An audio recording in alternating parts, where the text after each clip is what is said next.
Hello guys, welcome back in my channel.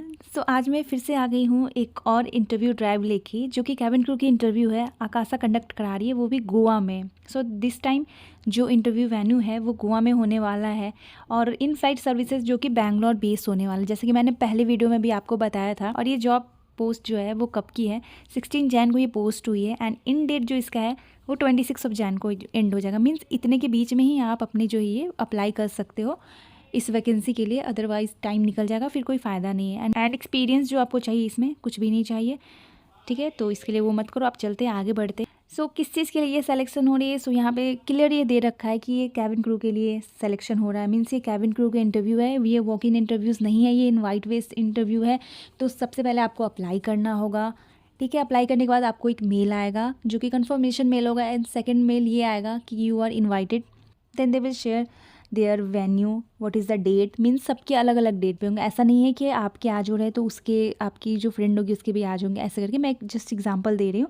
तो सबको अलग अलग आएंगे, क्योंकि वो एक साथ सारे लोगों को नहीं बुलाएंगे। जैसे कि मैंने पहले भी दिया था इंटरव्यू, तो कुछ लोगों के इंटरव्यू मेरे दिन हुए थे, कुछ लोगों के मेरे बाद हुए थे, कुछ लोगों के मेरे से पहले हुए थे। सेम इंटरव्यू ड्राइव के अलग अलग दिन पर उन्होंने बुलाया था। तो ऐसा कुछ सीन होने वाला है, ठीक है। तो आगे बढ़ते हैं। स्किल्स रिक्वायरमेंट क्या है वो सब तो कुछ भी नहीं मेंशन किया इनके साइड से। एंड जॉब डिस्क्रिप्शन क्या है ये सब आप पढ़ लेना। इनकी की रिस्पॉन्सिबिलिटीज़ क्या है ये काफ़ी हेल्पफुल रहेगा, और इससे आप देख पाओगे कि आपके में ये सारी रिस्पॉन्सिबिलिटीज़ आपको ये करनी है, एंड क्या क्या चीज़ें आपको करनी होगी, क्या क्या इनके गाइडलाइंस है, कंपनी रूल्स है, ये सारी चीज़ें आपको यहाँ पे पढ़ लोगे एक तरह से, तो आपको अच्छा होगा ये जानने के लिए। समटाइम्स वो पूछते भी हैं इंटरव्यूज़ वगैरह में, तो आप उस टाइम पे एबल होगे आंसर करने के लिए कि आपकी क्या रूल्स एंड रिस्पॉन्सिबिलिटीज़ होने वाली है। तो बढ़ते हैं अब रिक्वायरमेंट्स की तरफ। तो एज़ यूजुअल रिक्वायरमेंट्स वही है, वैलिड पासपोर्ट होना चाहिए, पैन कार्ड और आधार कार्ड। ये 3 डॉक्यूमेंट्स काफ़ी मैंडेटरी है।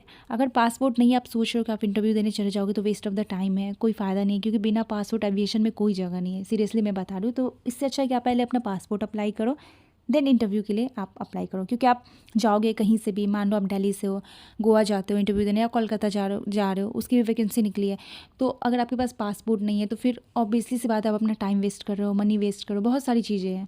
तो उससे अच्छा है कि आप पासपोर्ट बनवा लो पहले, फिर आप ट्राई करो। सो बढ़ते हैं मिनिमम एज फॉर फ्रेशर। जो फ्रेशर है उनके लिए है 18 to 28 years, and experience cabin crew की एज लिमिट जो है वो 35 ईयर्स तक है। That's a very good thing. And height पे आते हैं तो height only 155 centimetre for female and 167 centimetre for the male. And BMI of course height के अकॉर्डिंग होनी चाहिए। मिनिमम एजुकेशन क्या चाहिए, 10+2, and must be fluent in English and Hindi. काफ़ी लोग मुझसे पूछते हो कि 12th कर रहा हूँ, मैं अंडर ग्रेजुएट हूँ, तो क्या मैं अप्लाई कर सकता हूँ? तो यहाँ पे साफ साफ यहाँ पे दे रखा है मिनिमम एजुकेशन 10+2। मीन्स आपने अगर 12th कर लिया है then you are eligible for this. And of course second question आपका ये भी आता है कि इंग्लिश आनी इंपॉर्टेंट है क्या, हिंदी से सिर्फ नहीं चलेगा? तो यहाँ पे साफ साफ क्लियर ये भी दे रखा है, must be fluent in English and Hindi. Means आपको दोनों ही आनी चाहिए। इट्स नॉट कि आपको हिंदी आती है, आप हिंदी में परफेक्ट हो तो आप जा सकते हो, इंग्लिश आपको जरा भी नहीं आती तो वो चलेगा, नहीं। दोनों ही चीज़ें बराबर की चाहिए, इंग्लिश आती है तो हिंदी भी चाहिए आपको। नेक्स्ट बढ़ते हैं, must be medically fit. Medical fit होना भी काफ़ी इंपॉर्टेंट है एविएशन में, क्योंकि आप अगर सेलेक्ट हो जाते हो कैबिन क्रू के लिए, आपको फ्लाई करना होगा, फ्लाई करने के लिए मेडिकली फिट होना काफ़ी इंपॉर्टेंट है। BMI रेंज जैसा कि मैंने बताया 18 to 23 होनी चाहिए फीमेल की, 18 to 25 होनी चाहिए मेल की। एंड नो विजुअल टैटू और मार्क्स, कोई भी टैटू विजुअल नहीं होनी चाहिए, स्पेशली जब आप यूनिफॉर्म पहनो। तो अगर आपकी टैटू हैं जो विजुअल नहीं होते तो वो चलेगा, इसकी कोई बड़ी बात नहीं है। आपके मन में ये भी क्वेश्चंस आते हैं काफ़ी टाइम पे कि टैटू तो बनवा रखे है, वो बस वही एरिया चेक करेंगे, आपकी नेक एरिया, आपके हैंड, आपके लेग्स, जो कि विजुअल होने वाले यूनिफॉर्म में। अदरवाइज़ कोई इशू नहीं है, आप टैटू बनवाओ या जो भी बनवाओ, उससे कोई दिक्कत नहीं है। सो जो भी लोग अब इंटरेस्टेड हो जल्दी से अप्लाई कर देना। बाकी सारी चीज़ें मैंने बता दी है। एंड अप्लाई कैसे करना है, अप्लाई करने के लिए आपको अप्लाई पे जाना है एज़ यूजुअल। नाउ यहाँ पे लॉगिन रिक्वायर्ड है, आपको लॉगिन कर लेना है। अगर आपको नहीं समझ में आ रहा है कैसे क्या करना है तो मेरी इससे पहले वाली वीडियो आप देखो, वहाँ पे मैंने डिटेल में बताया है। और आप लोग पूछ रहे थे वैकेंसीज कब आएंगी, सो वैकेंसी आना स्टार्ट हो चुकी है। अभी तो आकाशा की आ रही है, लेट्स सी, और बाकी कौन कौन से एयरलाइंस की आने वाली। सो आकाशा पे आप लोग पहले अप्लाई करो, यहाँ पे ट्राई करो।